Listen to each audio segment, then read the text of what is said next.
In this video, we're going to be doing a deep dive into forecasting inside of Zoho CRM. This feature, historically, as of a couple years ago, is a bit anemic, kind of lightweight in functionality. But over the last year or so, I've seen Zoho make a lot of improvements to it, so I wanted to circle around and do a full tutorial here for you all. So if you find this video useful, please be sure to like and subscribe down below. Leave a comment with any feedback, questions, and video requests. And as always, just head on over to Zenatta.com and click on Book a Meeting if you'd like to talk to us about how we can help with your Zoho installation. So let's jump right on into the walkthrough.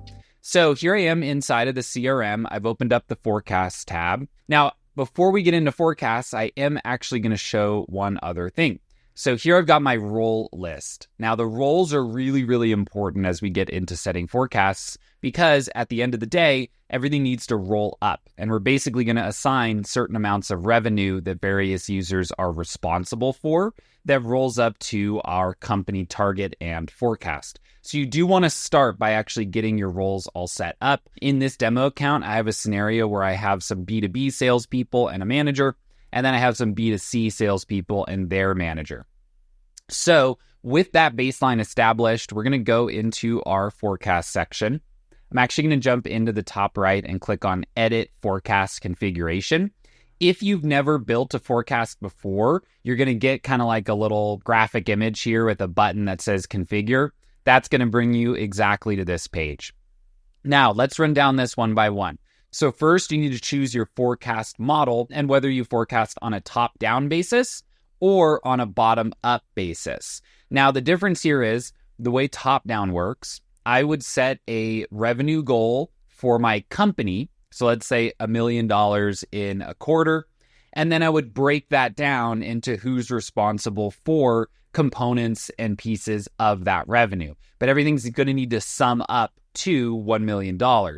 Now, the other approach is to say, hey, I might change. I might hire more people. Things might be a little different over time. So I'm really going to do a forecast based on how many sales users I have in various roles. And then my company forecast is going to be a summation of that, right? So I'm basically saying, hey, I know what a salesperson can do. I might hire more salespeople over time, and then that should actually affect my company forecast accordingly. Now, for the purposes of this video, I'm going to show forecasting from the perspective of top down and then bottom up. So we're actually going to set up one of each, but I am going to start with the top down approach. One look behind the curtain, we actually use more of a bottom up approach in Zenatta because I know the production that various roles can contribute, and I might grow my staffing in those roles over time, which would meaningfully affect my company forecast. So for me, I might set a goal for the year, but I know that if I'm actually going to look at what I expect against that goal, it's really based on the staffing volume and various roles for our company.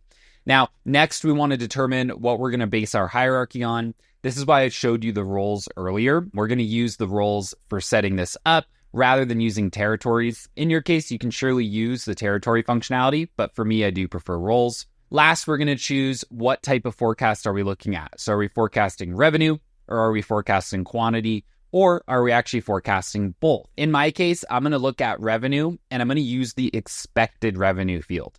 You can use any of these currency fields that you'd like, whether they're a default field or a custom field.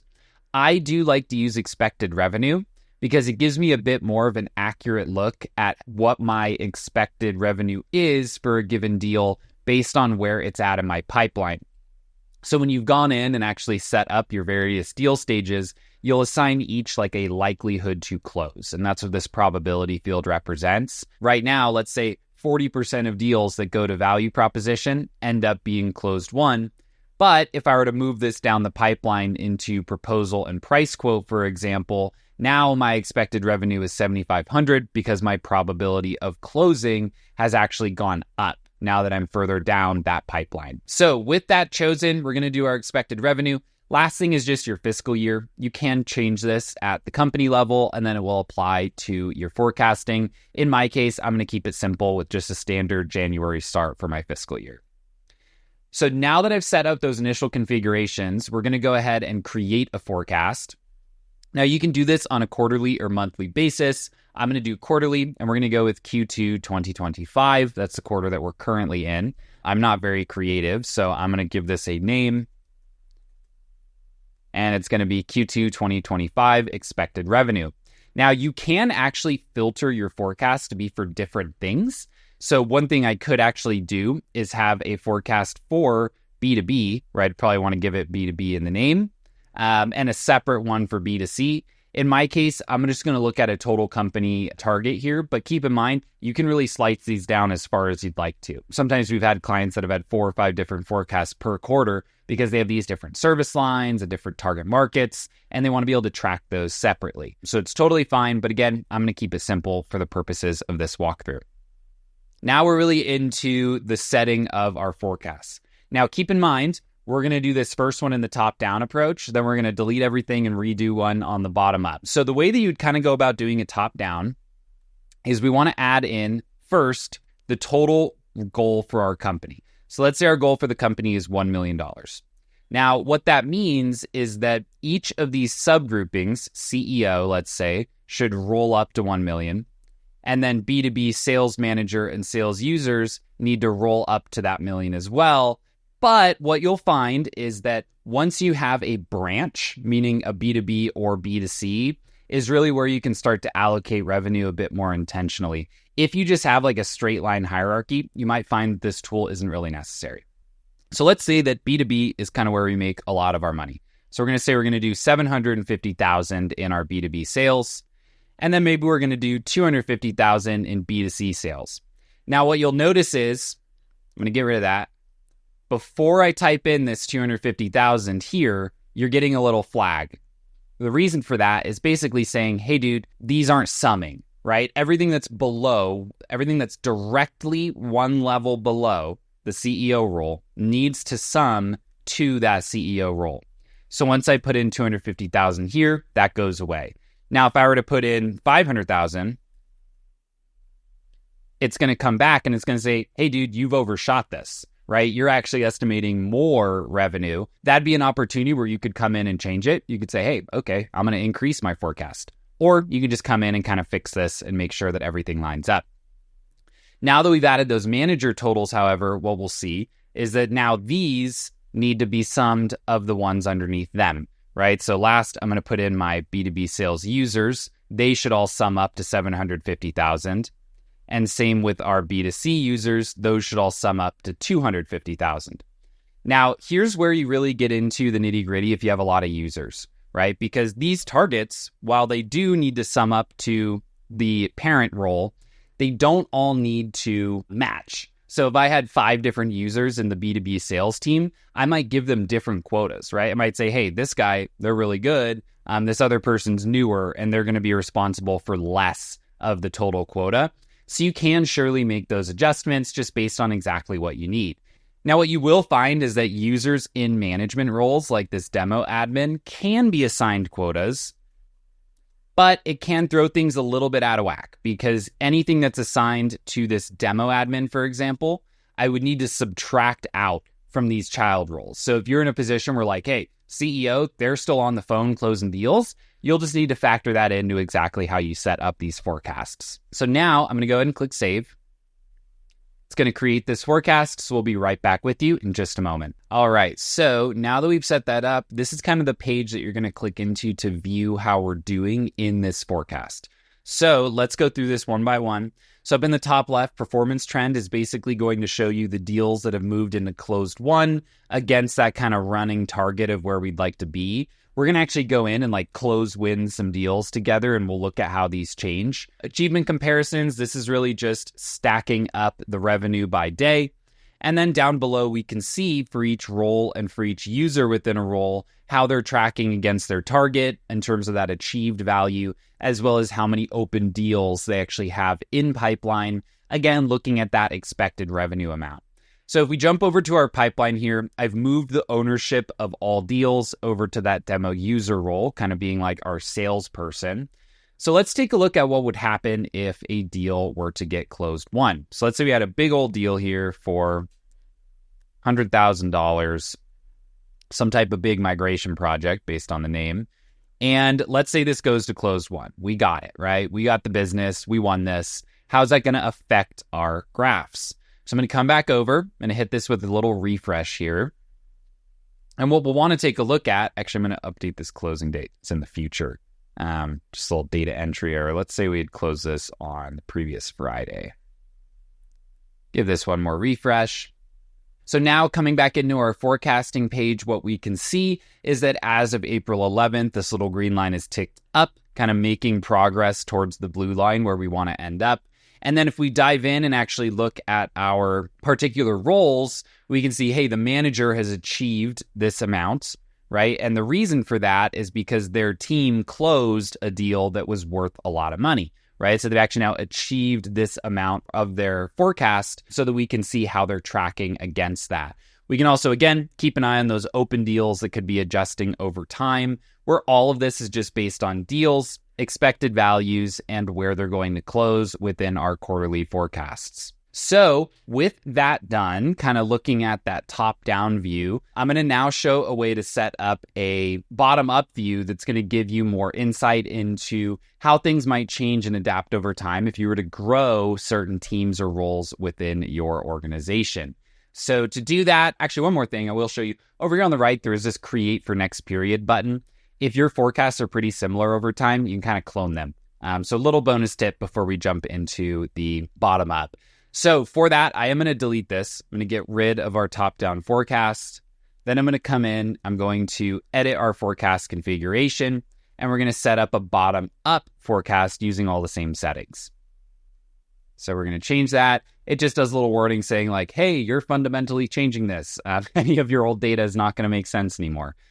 So here, we're going to do the same thing. We're going to do Q2. We're going to say Q2 2025 expected revenue. Again, we could set up filters and criteria, but we're just going to do this for total org. Now what you'll see is this page looks a little different, doesn't it? Right? Where we don't have the ability to type this in. We have to set it first on a user by user basis. So again, if you do have users that vary a lot in terms of their skill set or ability, that's where this is going to be really useful for you. You might just know inherently, hey, this salesperson, they've been doing this for 10 years, they're good for it. Whereas this other person is new. They're going to take some time to get up to speed. So for this quarter, they're actually going to get a lower assumed revenue and forecasted revenue because of their newness to a particular role. Now, one thing that is a little different with bottom up is that if you don't have users in a role, so let's say you've not actually fully onboarded your team yet, these are a little tricky to set up because you actually set it per user, right? So that is a big and important difference. So I'm going to say here for ease of quota, CEO is not selling, and our one salesperson is going to bring in $1 million within this quarter. Once I save this, everything else just rolls up, right? It all rolls up rather than having to do that top-down approach. So again, the way I always think about forecasting is bottom up, but it does just come down to particular preference and opinion. So what we'll see is because I have that same revenue amount. In the top down, we only had one salesperson, so they were responsible for the full quota. This looks exactly the same, right? Like everything looks exactly the same because we've rolled everything up the same way. Now, the only other difference here is that with a bottom-up approach, you do actually give this user a bit more ability to submit what they think their quota should be. So if you do have a really collaborative environment with your sales team, again, bottom up can make a lot of sense. Now here, what we can see on this view is kind of a top down into how all of our quotas are tracking rolled up into their parent roles. So here I can see, hey, we're down by 83% against our target, but we kind of know we're early in the month, so we should be fine. And we can see we have our pipeline values, again, based on expected revenue set up here. Couple last little things before we wrap up for today. I do want to show some of these other options. So if we click into forecast hierarchy, this just gives us a deeper down view into those roles. Keep in mind, you don't have to include all roles inside of a forecast. So you don't need like your customer service team to show up. Forecast adjustments are basically the ability to insert an adjustment into your forecasting that is disconnected from a particular deal record. Now you might be wondering, why the heck would I do that? Right? Well, let's say you're a salesperson. You've been doing this for a really long time, and you're thinking about this portal demo deal here. You've talked to John, and you're like, hey, this is locked in, right? They've not signed it yet, but I've talked to everyone at their org. I'm 100% certain that they're going to sign this deal. They just have not put pen to paper yet. That actually might be something you want to include in your forecast and say, hey, this deal, though the expected revenue shows 7,500 because the system says it's a 75% close rate, we trust the salesperson's judgment to say, hey, yeah, this is going to close. So we might actually want to go ahead and add an adjustment to that so that a particular user can say, hey, I know that this is going to close, so I'd like my forecast to kind of show that. Lastly here, of course, we can manage columns that are going to show up inside of our little forecasting table here. And we can set up our anomaly detection, which is basically going to give you an understanding of like, hey, something's weird. This person's way behind or this person's way ahead, just so that you can take a closer look into what's going on with those forecasts. And if there was like a data entry error, right? So like maybe someone entered in 50 million instead of 5 million, and now they're like 800% over their quota on the third day of the quarter, right? That'd be something that is weird, right? So you might just want to be notified about it so you can come in and make that adjustment. With that, I think we've covered everything that we need to here for forecasts. As always, leave a question down below if there's anything I missed that you want a bit more clarification on. If you found this video useful, please be sure to like and subscribe. And as always, my name is Tyler Colt, and I will see you next time.